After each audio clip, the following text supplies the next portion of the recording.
Shalom Aleichem, meu irmão e minha irmã, como vão vocês? Que Hashem vos abençoe em nome de Yeshua.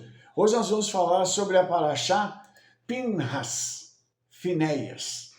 E começando pela Brit Hadashah, nós vamos para um texto muito interessante que está lá em João capítulo 2, a partir do verso 13. Quando Yeshua sobe a Jerusalém.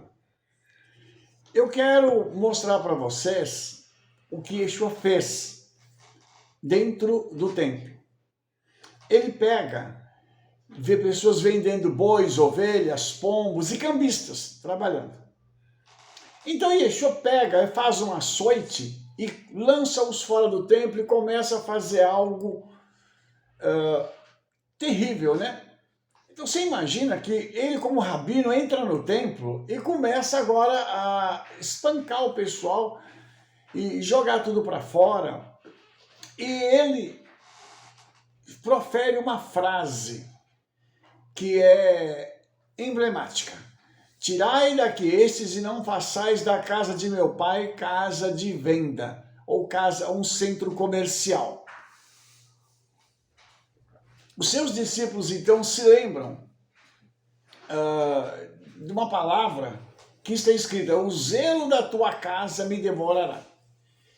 Então, você imagina que essa situação se deu por conta de uma ação de Yeshua dentro do templo, porque ele estava no espaço macro do templo, em que estava havendo uma secularização da casa do Senhor. E eu gostaria de aproveitar essa dica aqui para a gente falar sobre algumas coisas, porque eu vejo que nós estamos vivendo dias em que a casa do Senhor, as sinagogas, igrejas, congregações, elas estão sendo invadidas por uma onda, né? E eu vou dizer isso aqui de uma forma muito respeitosa, porém direta. Isso tem atingido muito as igrejas evangélicas, que estão transformando a casa do Senhor em centros comerciais. Nós ouvimos falar que nos Estados Unidos são construídas as igrejas e ao redor centros comerciais e parece um shopping. É como se a pessoa estivesse entrando num shopping e o hall principal daquele shopping é a igreja. Então, nós vamos perceber que há um espírito de demônio que ele vem agindo na história, buscando essa secularização das coisas do Senhor. Em que sentido isso?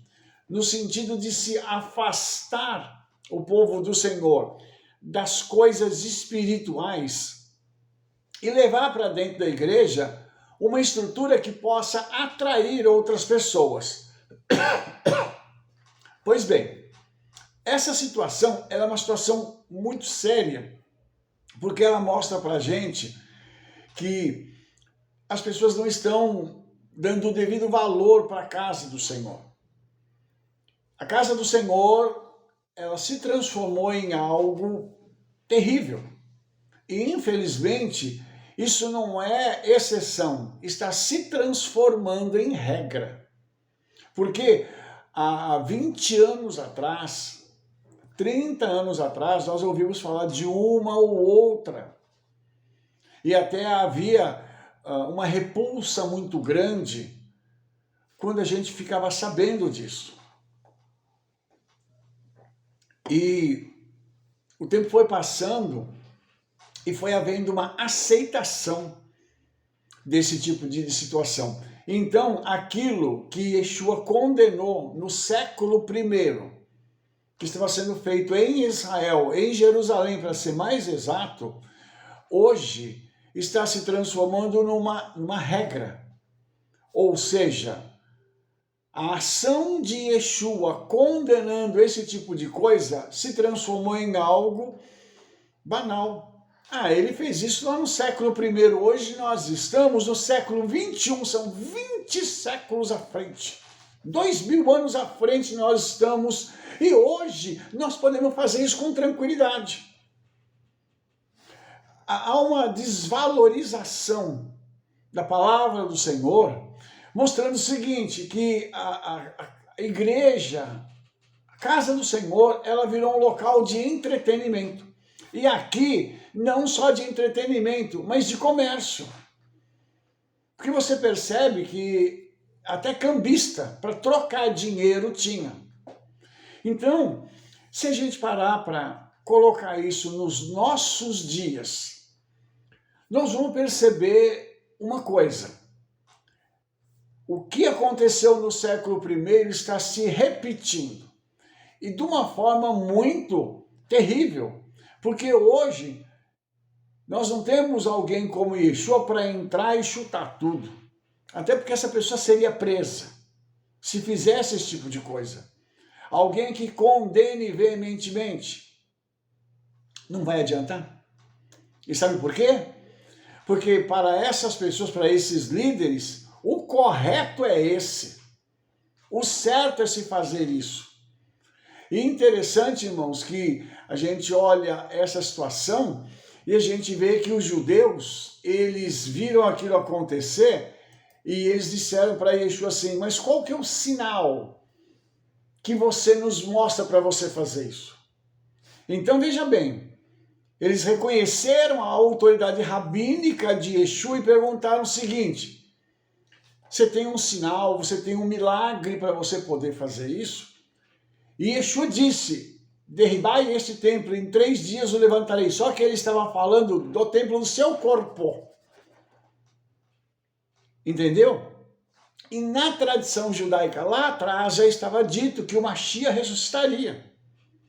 Então, eles tomam isso do lado material, ou do lado físico.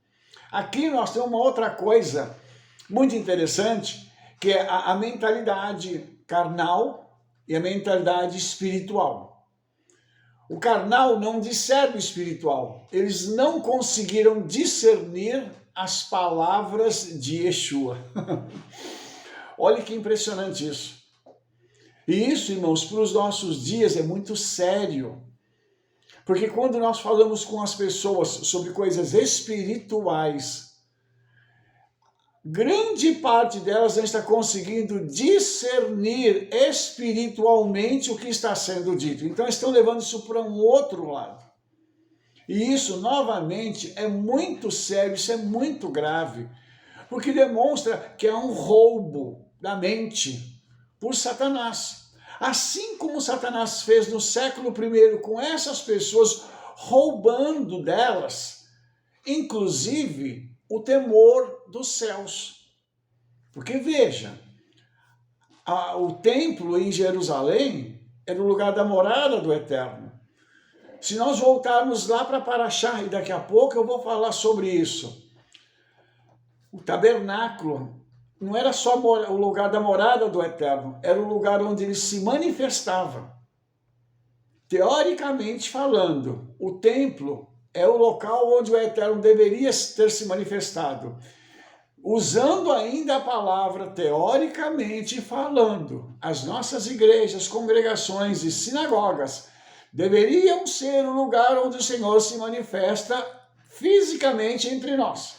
E quando eu digo fisicamente, eu não digo que ele tem que aparecer fisicamente, mas sinais, inclusive físicos, espirituais, tem que acontecer. Pessoas têm que ser curadas, pessoas têm que ser libertas, tem que haver transformação na vida das pessoas. Dentro destes locais, que são lugares relacionados com a morada do Eterno.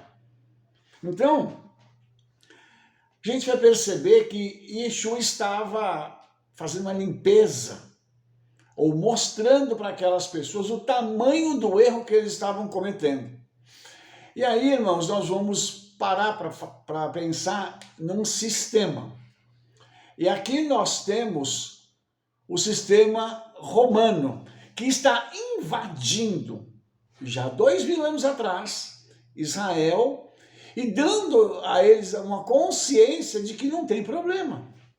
Ah, não, na casa do Senhor, no templo, não tem problema. Pode deixar o pessoal vender, comprar, não, fazer bagunça lá dentro. Isso não é importante. Então, os irmãos percebem que esse espírito de secularização, ele tem andado pela história, ele tem alcançado a vida de pessoas que colocam o espiritual num plano inferior e aquilo que é material num plano superior. Há uma inversão de valores, porque nós estamos falando da Bíblia. E quando se fala da Bíblia, os valores espirituais devem sempre estar em primeiro lugar. E aqui nesse texto, nós vamos ver que na teoria e na prática, eles tinham feito isso, eles tinham feito uma inversão. E Yeshua chega para buscar uma correção.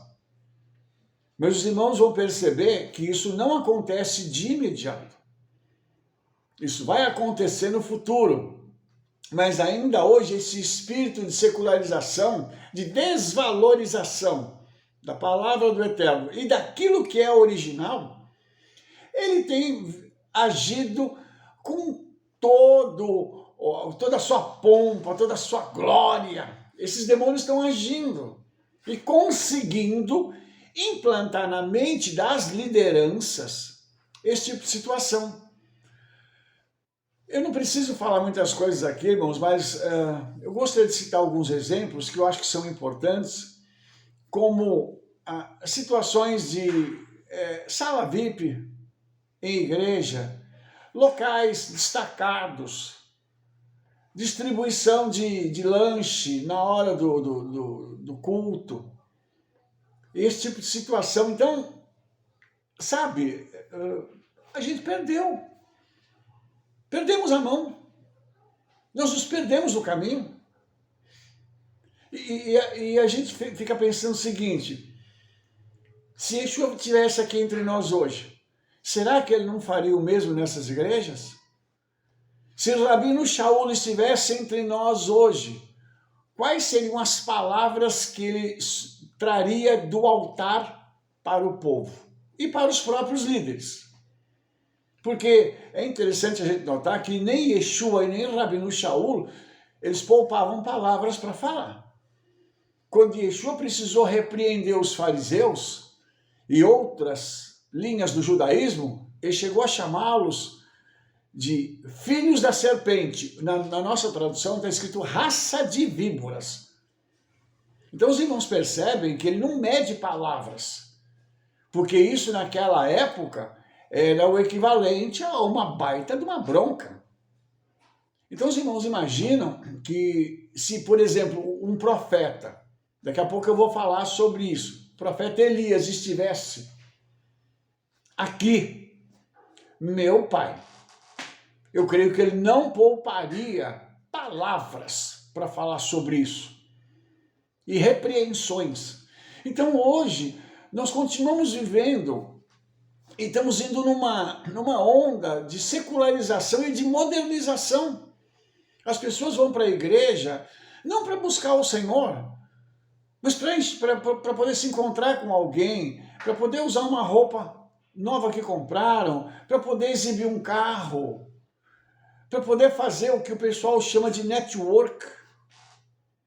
Tudo isso, irmãos, está implícito aqui. E, infelizmente, nós estamos vendo que esse espírito de trevas tem conseguido um sucesso tão grande que já nós estamos passando por um tempo de esfriamento espiritual. E eu vou dizer por quê, irmãos. Porque em algum momento da história, alguém abandonou o padrão original, as coisas santas, a pessoa abandonou isso e disse: não, isso não tem importância, vamos lá para outra coisa, vamos colocar uma novidade aqui, implementar uma outra ali, está tudo bem. E esse tipo de fala não é popular, porque as pessoas não querem ser repreendidas. Você entende isso?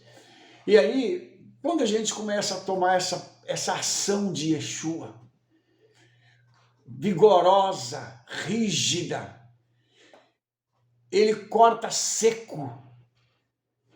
Aí a gente fala assim, puxa vida, né? O pessoal não levou muito a sério aquilo que Yeshua fez. Realmente eles não levaram. Aí quando a gente vai para Haftará, que é a conexão com os profetas, aí entra Elias. Depois dele ter feito todo aquele estrago, né? Com os profetas lá de Acera e Baal, né? Depois que Elias ora para que não haja chuva, e de todos os milagres que ele faz, que o Senhor usa ele para fazer, aí Acabe chega para Jezabel e diz assim, olha Jezabel, Elias fez tudo isso assim, assim, assim, assim. Então Jezabel manda uma mensagem para Elias dizendo o seguinte, olha, você vai morrer, cara. Isso no meu linguajar, obviamente. Você vai morrer, sabe? Porque eu estou muito zangada com tudo aquilo que você fez. Então eu quero, antes de nós falarmos sobre o restante disso, eu quero parar aqui para te mostrar uma coisa. Todas as vezes que um servo do Eterno se levanta contra um sistema estabelecido das trevas, há uma tentativa de retaliação. E essa retaliação, na maioria das vezes, ela vem com o objetivo de intimidar a pessoa e fazer com que aquela pessoa não mais fale aquilo que ela está falando. Ou seja, para de falar a verdade, cala a boca, não denuncia as coisas erradas, fica quieto. Yeshua denunciou e teve uma atitude. Elias denunciou e teve uma atitude. Nós vamos ver que Finéias viu um problema e resolveu, com uma atitude drástica, mas ele resolveu. Aí, irmãos, nós, voltando um pouquinho para o profeta Elias, quando ele ouve aquilo, ele vai embora. Ele vai embora para o deserto, e aí ele fala assim, Senhor, eu já basta, tá, Senhor? Eu estou cansado, toma agora a minha vida, eu não sou melhor do que os meus pais. Então ele dorme debaixo de uma árvore, e um anjo toca nele e diz assim para ele, levanta, come, porque você vai ter um caminho ainda bem longo pela frente. Tá? Você vai até Horebe, o monte do Eterno. E ele caminhou, irmãos, 40 dias até o Monte Horebe. E ali ele entra numa caverna e passa a noite. Ele estava ali escondido. Obviamente, irmãos, que Elias, como todo ser humano, teve o seu momento de fraqueza. E esse foi o momento quando ele foi ameaçado por uma mulher. Aí a gente começa a se perguntar, né? O que será que aconteceu na infância de Elias para que quando uma mulher enviasse para ele uma mensagem tão dura, dizendo que ia matá-lo, fez com que ele tivesse tanto medo a ponto de fugir e caminhar 40 dias para o Monte Horebe, ficar bem distante para não morrer? Qual é o aspecto emocional estava por trás disso, que fez com que Elias sentisse tanto medo? Essa parte também eu não quero discutir agora, porque eu acho que nós iríamos entrar numa outra questão. Mas, quando ele chega, ele entra numa caverna, passa a noite, e está escrito assim, 1 Reis 19, 8. Isso, está escrito assim, não, 9. E ali entrou numa caverna e passou a noite. E eis que a palavra do Eterno veio a ele e disse, que fazes aqui, Elias? Deixa eu te fazer uma pergunta.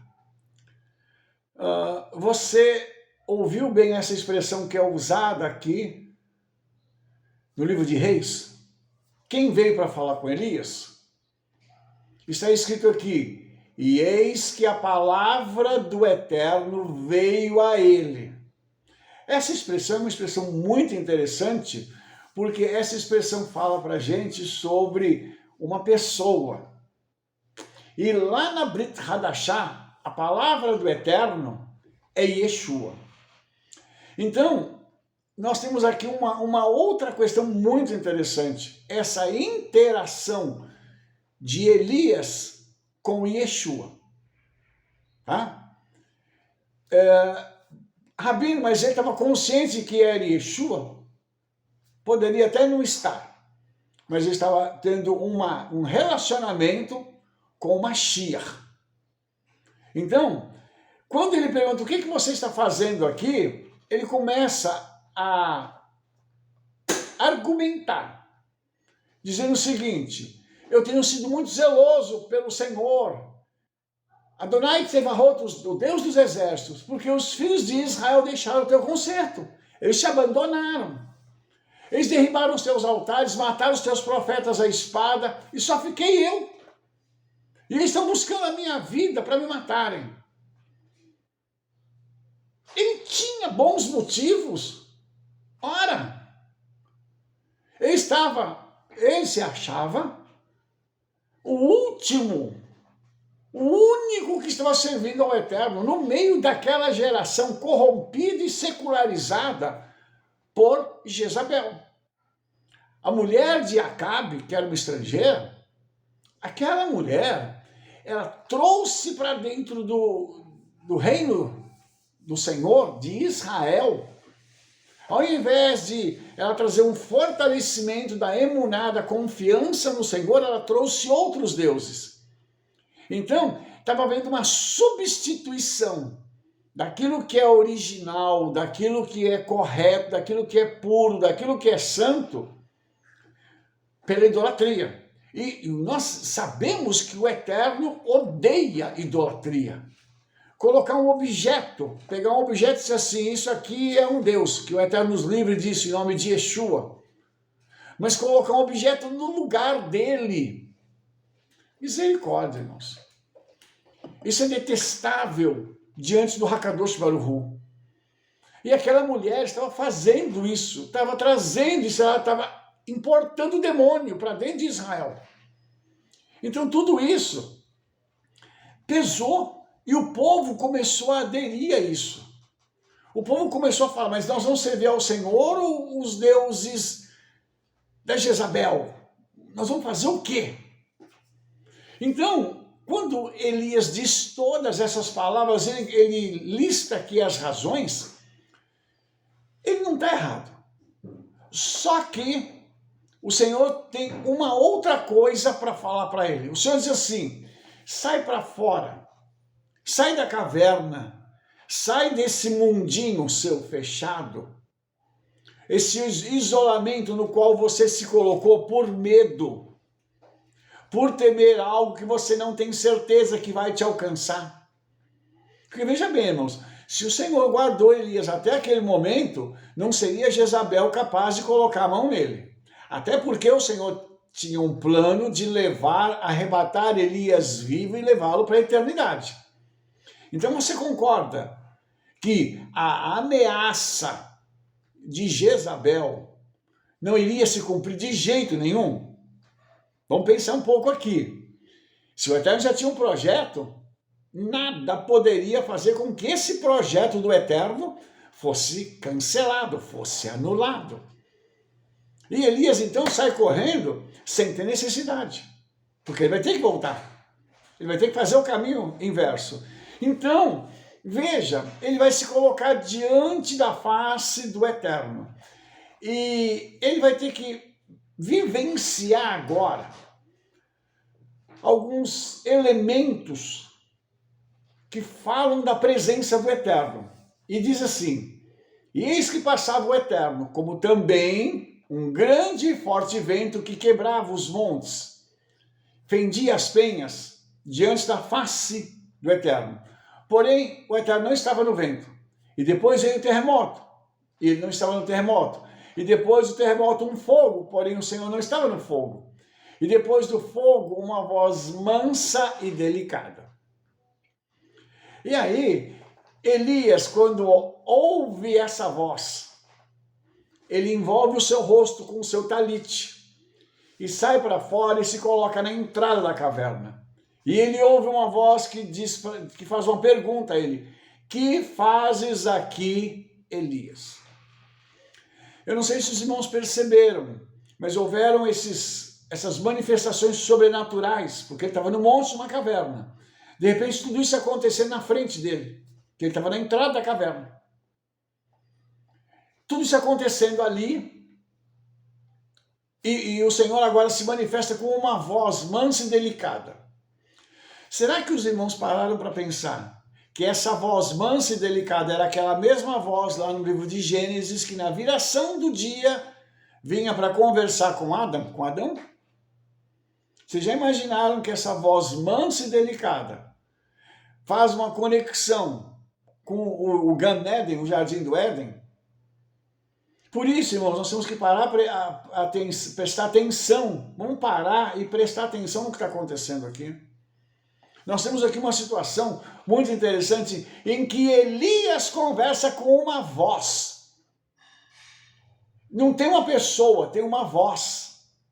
Se você pegar lá no livro de Gênesis, diz que aquela voz andava pelo jardim. Isso é muito interessante, irmãos. Muito interessante. Só que, quando Elias novamente lista os seus argumentos, verso 15 diz: e o Eterno lhe disse: volta pelo teu caminho para o deserto de Damasco, e vem e unja Azael, rei sobre a Síria. Ou seja, você só veio aqui para receber essas informações, Elias, agora você vai voltar ao trabalho. Fica parecendo, irmãos, que Elias era uma pessoa muito fraca, mas na realidade ele passou por um momento de fraqueza. Eu quero aproveitar para falar uma coisa para você. Todo ser humano tem o seu momento de fraqueza. E infelizmente, a pessoa ela é taxada, ela é reconhecida por esse momento de fraqueza. Porque naquele momento você fraquejou. Interessante que se torna como se fosse uma lança de acusação para que aquela pessoa não seja valorizada. Isso é incrível, irmãos. O que a pessoa faz de bom, todo mundo esquece, ninguém se lembra daquilo. Mas as falhas, o negativo, esse momento em que a pessoa teve fraqueza, esse é lembrado, sempre. E eles sempre lançam isso, a gente joga na cara da pessoa para desvalorizar o trabalho dela. Incrível. E aqui, o Senhor não joga isso no rosto de Elias, ele diz: Elias, volta pelo teu caminho, porque eu tenho um trabalho para você. Eu não estou desprezando, Elias, tudo que você fez ali.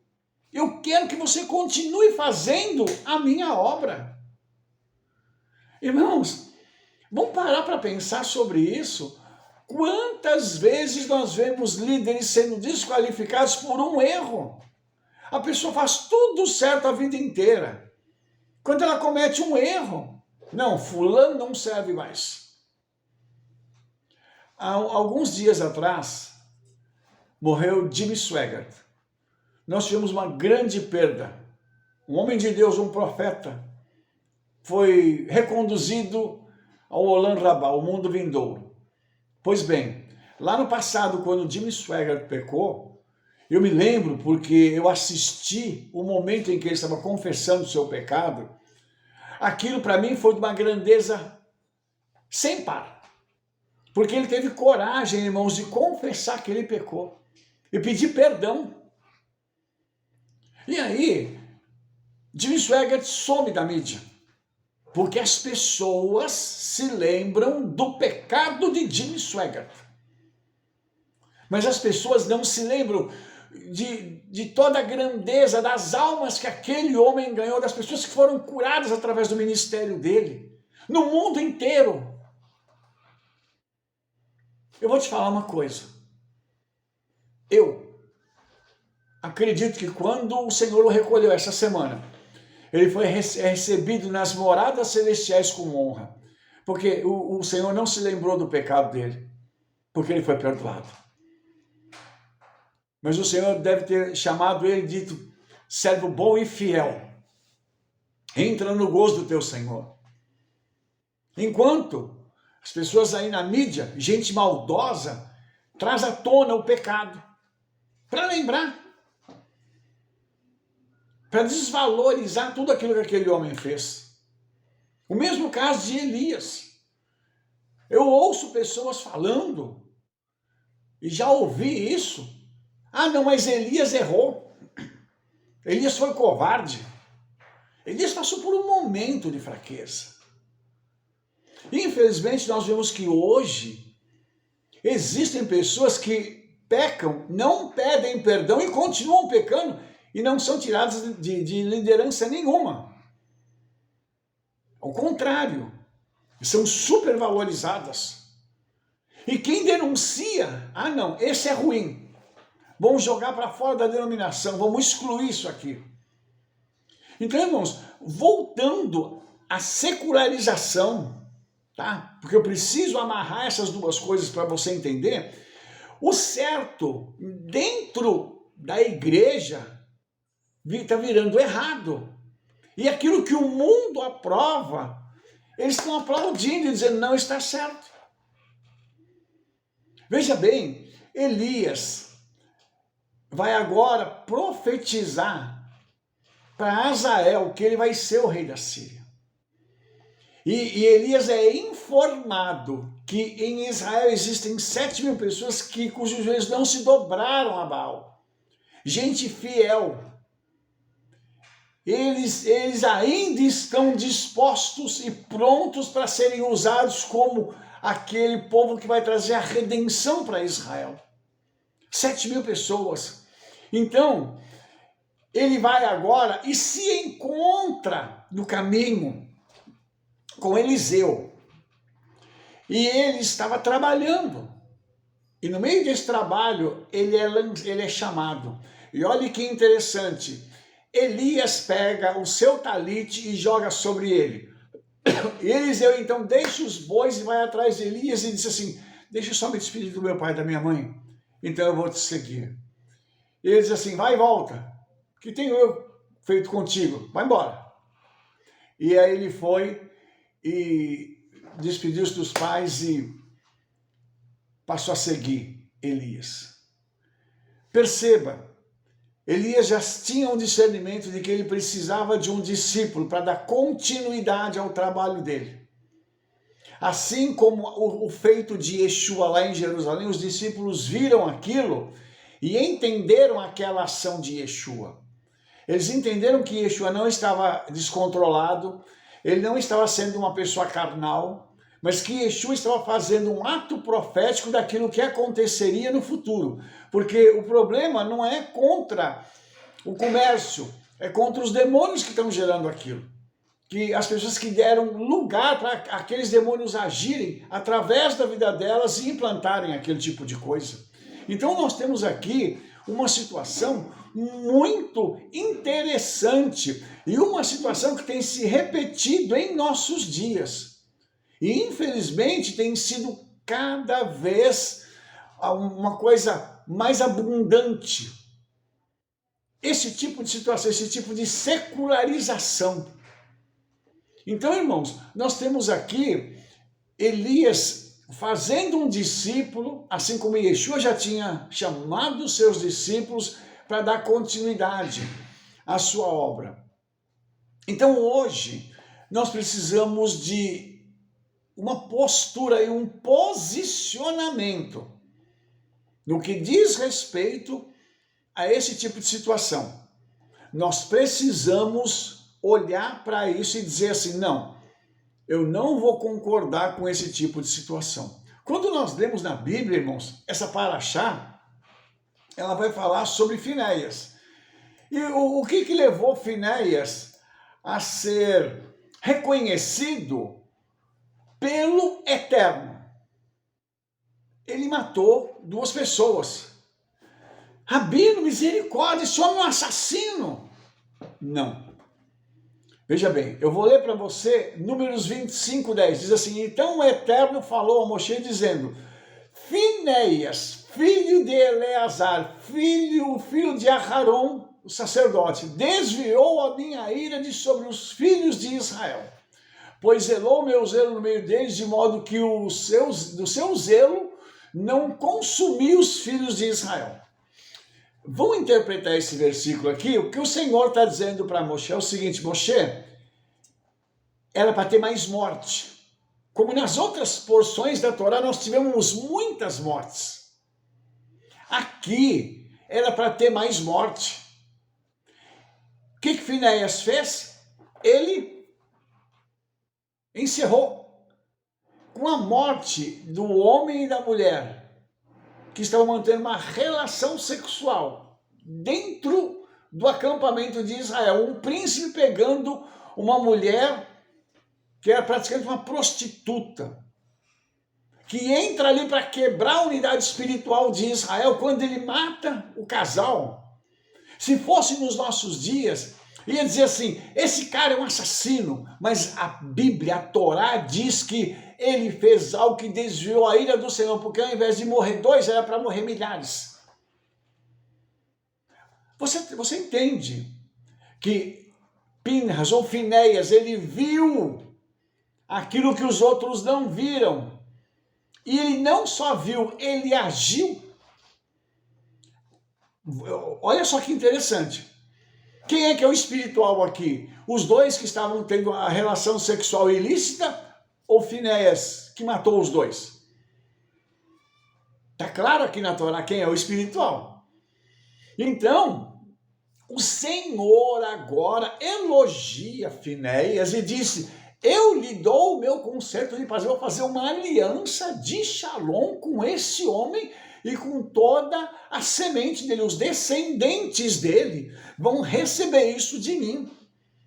Então, a ação de Finéias disparou algo para a família dele, porque ele tomou uma posição, ele teve uma ação positiva contra o pecado. A mesma coisa aconteceu com Elias e a mesma coisa aconteceu com Yeshua. Elias teve discípulo, que fez mais discípulos, e os discípulos dos profetas foram se estendendo por gerações sem fim. A mesma coisa Yeshua teve os seus discípulos, que geraram outros discípulos que trouxeram a palavra do Senhor até os nossos dias.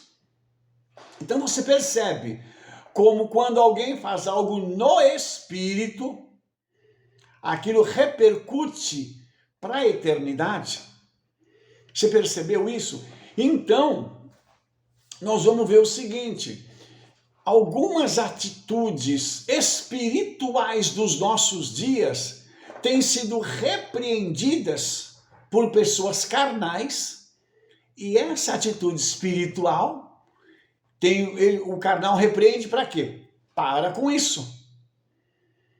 Imagine, se o Senhor não elogia ele aqui, o que o povo ia dizer dele? É um assassino, ele matou um príncipe. Olha, misericórdia, ele era o príncipe da casa de Simeão. A mulher midianita era uma princesa, Cosbi. Imagina fazer uma coisa dessa. Mas o Senhor disse o seguinte, ele fez o que é certo. Por quê? Porque o diabo estava usando aquela mulher para infiltrar o pecado e destruir Israel. Implodir de dentro para fora. O diabo, irmãos, ele não está se dando ao trabalho de atacar de fora para dentro. ele infiltra as pessoas dentro da casa do Senhor e implode de dentro para fora.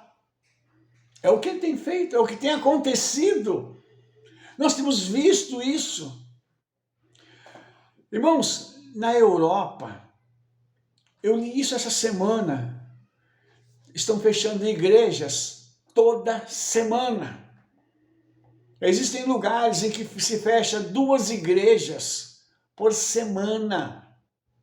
Isso é muita coisa. A Europa, que foi um continente onde houve um grande mover espiritual, está morrendo. Por quê? Porque estão se dando o valor para as coisas carnais e não para as espirituais. As pessoas, quando tomam uma atitude no espírito, elas são repreendidas e fazem de tudo para que aquela pessoa não repita aquilo, para que a atitude dela não repercuta. Por quê, irmãos? Porque o diabo tem se infiltrado para poder fazer com que a palavra do Eterno não prevaleça. Mas o sistema secular, disfarçado, ele consiga entrar. Hoje, se ouve muito pouco sobre profeta. Por quê? Porque Jezabel já tentava matar os profetas e por trás de Jezabel tem um demônio que, por uma estranha coincidência, é chamado de espírito de Jezabel, que ele busca matar os profetas. Então o profeta ele tem que ser silenciado. Jezabel, então, esse demônio que trabalha por trás, ele tenta silenciar o profeta de várias formas. Quando ele não consegue na base da pancada e da violência, ele vai pelo outro lado. Então ele tenta dar as coisas para o profeta perder a linha dele, aquela unção profética, aquela coisa gostosa dele ter aquele contato com o Espírito Santo e ele receber a palavra do Senhor para muitas vezes não falar de casa, carro, mas falar das coisas do Senhor, dos tempos que nós estamos vivendo, da urgência de se pregar a palavra do Eterno, de falar sobre Yeshua, da urgência que nós temos, porque nós estamos prestes a sair desse mundo, mas estão se valorizando muito coisas, os objetos estão sendo valorizados e pessoas estão sendo desprezadas. Então, tudo isso tem tido um peso muito grande no mundo físico. Imagine no mundo espiritual. Pessoas estão à margem, pessoas estão machucadas e ninguém faz nada. Quantas vezes, irmãos, eu recebo mensagens de pessoas que me acionam e dizem: Rabino, eu preciso de ajuda. Rabino, ora por mim. Por quê? Porque a pessoa está abandonada em algum canto aí do Brasil e não tem quem ajude. Misericórdia, irmãos. Então, quando nós pegamos essa paraxá com a Haftará, que são os profetas, e a Brit Hadashá, o Novo Testamento, nós vamos ver que tanto Yeshua, quanto Elias, quanto Finéias, a preocupação deles era com as coisas do Senhor, com as coisas espirituais. Você entende isso? Nós hoje precisamos de um retorno, precisamos nos arrepender. Eu estou falando isso para você, porque eu também tenho que buscar isso, eu tenho que buscar arrependimento. Senhor, eu quero buscar mais o espiritual. Eu ouvi falar, irmãos, de pessoas que têm dito que não precisam do Espírito Santo. Eu fiquei muito chocado quando eu ouvi isso. Eu te confesso isso. Eu falei isso na nossa congregação. Que pessoas dizendo assim: não, hoje eu tenho conhecimento, eu tenho a tecnologia, tem tudo. Fica tranquilo, Espírito Santo, fica aí, eu vou aqui dar o meu jeito, eu vou preparar meu sermão aqui e vou fazer as coisas acontecerem aqui, fica tranquilo aí. E eu queria dizer uma coisa aqui publicamente. Eu quero estar cada vez mais próximo do Espírito Santo. Eu quero a unção, o poder, a autoridade dele. Eu quero poder andar pelos caminhos que ele me colocar, no tempo dele e da forma dele. Dependência total do Espírito Santo, isso é o que eu quero. Por quê? Porque tanto Finéias, quanto Elias, quanto Yeshua, os três dependeram desse mover do Espírito Santo. E uma coisa que nós precisamos trazer de volta é a glória do Senhor. Como nós vimos já algumas vezes, nós precisamos trazer isso de volta. Precisamos ter a simplicidade de entrar na casa do Senhor e dizer assim: eu vim aqui só para te buscar. Eu vim aqui só porque eu te amo. Porque quando Yeshua vai ao templo, e os discípulos depois iam ao templo, eles não iam só para orar. Fala assim, como o pessoal diz hoje, né? Vim aqui fazer a minha reza. Não é por isso. Eu vim aqui porque eu tenho sede de me encontrar com você. Então, Finéias, quando fez aquilo, ele viu uma estrutura espiritual ameaçada. Ele disse assim, se os demônios entrarem, na minha opinião, ele pensou tudo isso, se os demônios entrarem aqui, o Senhor vai ficar aborrecido conosco e ele vai embora. Ele não pode ir embora, ele tem que ficar aqui. Eu vou dar um jeito de matar esses dois e o Senhor ficar aqui entre nós. Ainda que eu morra, mas o Senhor fica aqui. Isso é a minha opinião sobre o que Finéias pensou. Que ele teve zelo, ele teve ciúme, a palavra quiná, zelo, ciúme. Ele falou assim, não, aqui é a casa do meu Senhor, diabo nenhum, capeta nenhum vai entrar aqui. E esse devia ser o nosso pensamento. O direcionamento da nossa vida deveria ser assim. Da gente falar não só da nossa igreja, da nossa congregação, da nossa sinagoga, mas de nossas vidas. Falar assim, aqui diabo nenhum entra, porque esse aqui é a casa do Senhor. Nós deveríamos ter essa postura. Mas a gente tem? Ai, ai. Os irmãos sabem a resposta. E logo depois disso, o Senhor dá uma ordem para Moshe para afligir os midianitas e feri-los. Por quê? Por conta do engano. Eles enganaram o povo de Israel com Baal Peor, com a idolatria, com o negócio de Cosbi, a princesa que se infiltrou para poder trazer a derrota espiritual para Israel, né? E a praga que veio, né, por conta disso. Então veja bem, quando o Senhor fala isso, está havendo uma autorização do céu para que o julgamento aconteça através de Israel. Ou seja, Moshe pega os midianitas e mata todo mundo. E muitas vezes, irmãos, nós não entendemos esse tipo de palavra. Nós achamos que isso é uma coisa muito pesada. Algumas pessoas dizem que o Eterno ele é um Deus que ama a carnificina, a morte. Só que não é isso. O texto informa para a gente que chegou um julgamento, a um decreto celestial emitido contra os midianitas, e esse decreto será cumprido através do povo de Israel.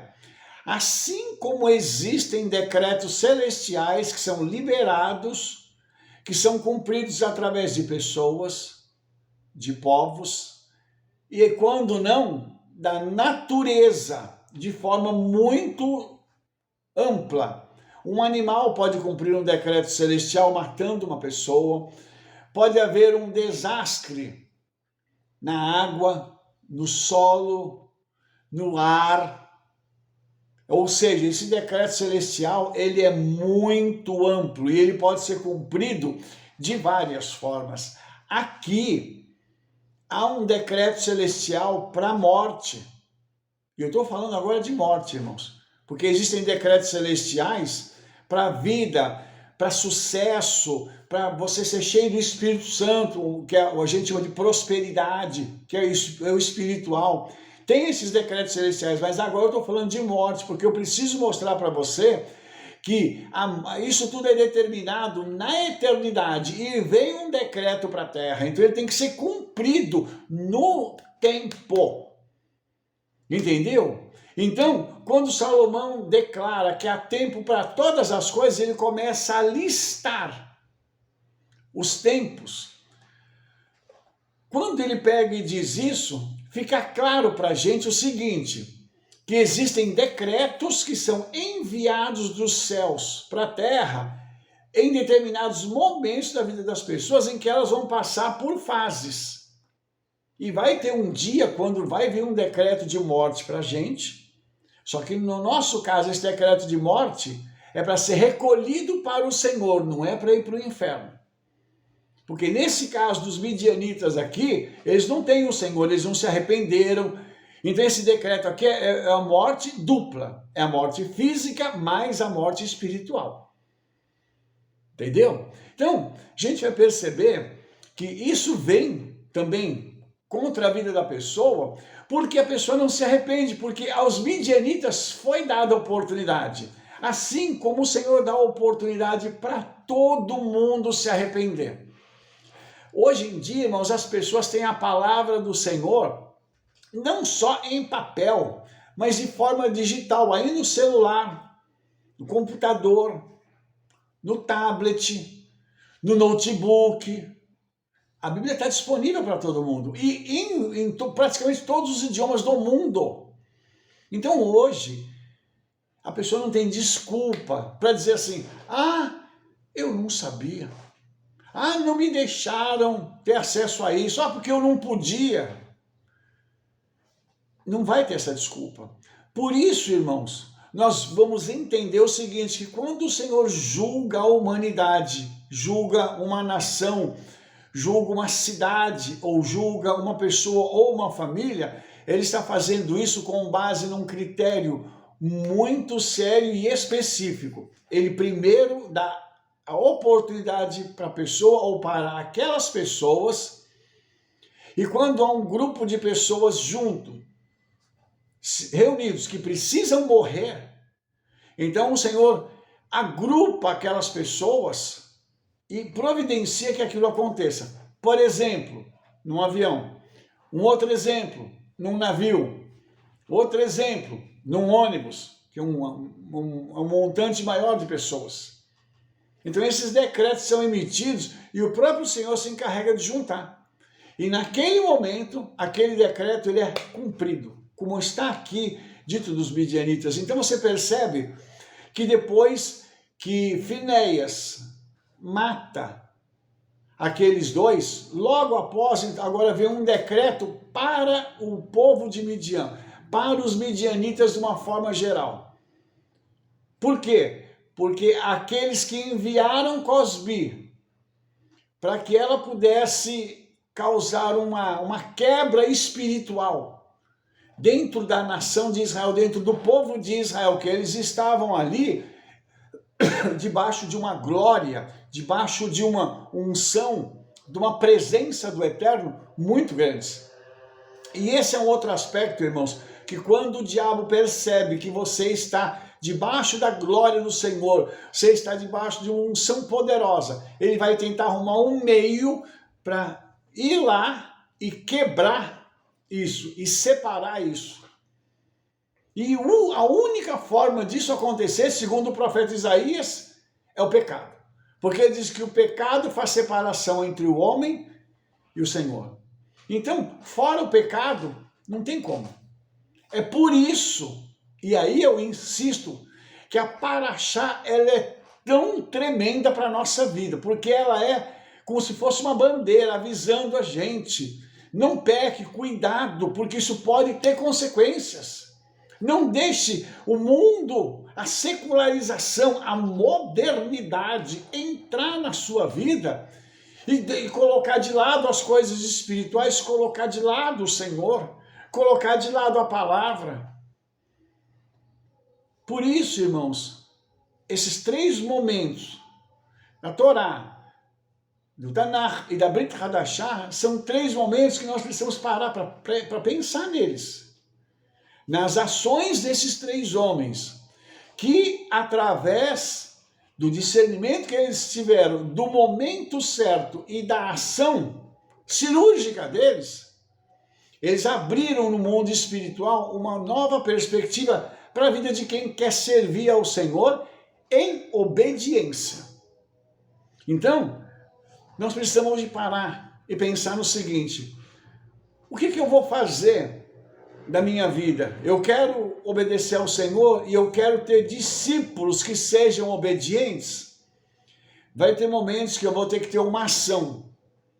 E essa ação vai resultar em pessoas que vão olhar, vão participar daquilo junto comigo e vão dizer: puxa vida, ele teve discernimento certo, fez a coisa certa e o resultado é tremendo.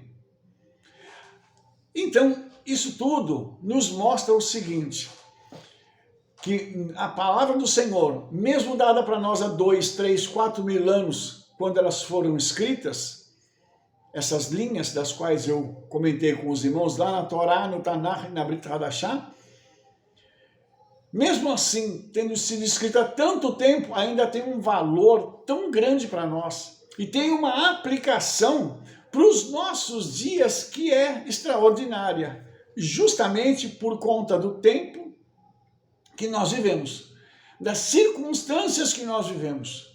Hoje é muito mais perigoso o que nós estamos vivendo do que o que eles viveram, porque hoje nós estamos com muita informação, nós temos muito conhecimento, temos acesso a tudo, e mesmo assim, a gente vai fazer uma escolha. Nós temos o livre-arbítrio para escolher. Ou eu vou querer as coisas espirituais, ou não, eu vou querer qualquer coisa. Ou eu vou para uma igreja que me aceite como eu sou, como nós ouvimos muitas pessoas argumentando. A narrativa tem que me aceitar do jeito que eu sou. Se eu não me engano, irmãos, quem tem que mudar é o homem, não é a palavra do Senhor. Eu tenho que ir para algum lugar, eu tenho que estar debaixo de uma autoridade, para que quando for necessário, essa autoridade vir e me corrigir. Essa autoridade me repreender e dizer assim: você precisa abandonar tal e tal coisa. É esse o aspecto. Não chegar e dizer assim: você tem que me receber aqui como eu sou e ponto final. E vocês é que se adaptem a mim, porque senão eu não vou ficar aqui. É isso? É isso que está escrito na palavra do Senhor? Nós estamos vendo aqui que não. Nós estamos vendo que o exemplo que a Bíblia nos dá é completamente diferente. Quando uma pessoa não se adaptava, ela então ou ia embora ou morria, porque ela ia pecar. E o profeta diz: a alma que pecar, essa morrerá. Ponto final. Então, irmãos, hoje é um tempo para a gente parar e refletir. Esse é o momento da gente parar e olhar e dizer o seguinte: puxa vida, que caminho eu estou seguindo? Eu estou seguindo um caminho de modernidade, de secularização? Ou eu estou seguindo um caminho que é mais espiritual? Eu estou obedecendo ao Senhor? Ou eu estou deixando que aquela onda, de modernismo me leve? E dizer assim: não tem perigo, nós estamos na graça, é tudo graça. É só graça. E Yeshua já fez tudo por mim. Hoje eu não preciso fazer mais nada. Será que é só isso? Fica aqui a dica. E só para mim terminar, eu não sou contra a tecnologia. Tanto que eu estou usando a tecnologia para falar com você agora. Eu sou contra o mau uso dela. A tecnologia para substituir algo que é insubstituível, que é a presença, que é a comunhão, que é o tempo de leitura da palavra, da nossa comunhão em oração com o Senhor. Não tem nada que substitua isso. Não tem nada que substitua aquele tempo que o Espírito Santo fala conosco. Não tem videozinho, não tem gracinha, não tem joguinho, não tem nada que substitui. Por isso é que eu estou dizendo, vamos voltar para o Senhor, vamos voltar, porque o arrebatamento vai estar às portas. Nós precisamos retornar, nós precisamos ser pessoas crentes em Yeshua, fervorosos, pessoas que são tementes aos céus, para a gente não fazer as besteiras que os outros têm feito por aí. E quando o shofar tocar, nós possamos ouvi-lo e levantar as nossas cabeças e dizermos assim: Senhor, estou pronto, pode vir me buscar. Espero que todos nós possamos participar desse momento glorioso e estar com o Senhor para sempre. Amém? Se você gostou desse vídeo, dê um like, favorite, clique no sininho para você receber todas as nossas recomendações e espalhe para todo mundo o trabalho que nós estamos fazendo. Nós nos vemos no nosso próximo vídeo.